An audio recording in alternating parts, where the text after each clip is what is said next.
Apple punishes Google over app rules.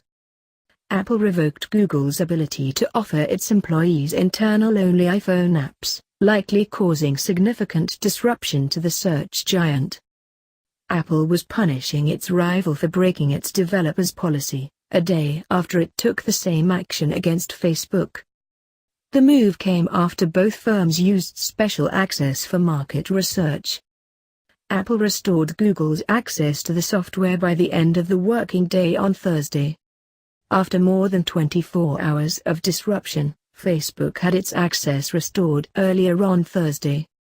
"We are in the process of getting our internal apps up and running," a spokeswoman told the BBC. "To be clear, this didn't have an impact on our consumer-facing services." Apple allows companies the ability to exert special control over employee devices in order to add additional security and control. Many firms use this to distribute apps that might contain private information to employees but not the wider public. Escalation.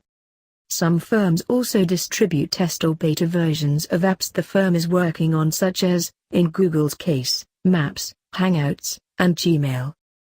Both firms use internal iOS apps to help employees access services such as travel. However, Apple explicitly prohibits firms from using this access on regular consumers. On Monday it was revealed that Facebook had used its enterprise access to distribute a market research app to the public, including teenagers. On Tuesday it became known that Google was doing something similar with its own app, Screenwise. Apple appears to have stood firm on its position that any developer using their enterprise certificates to distribute apps to consumers will have their certificates revoked.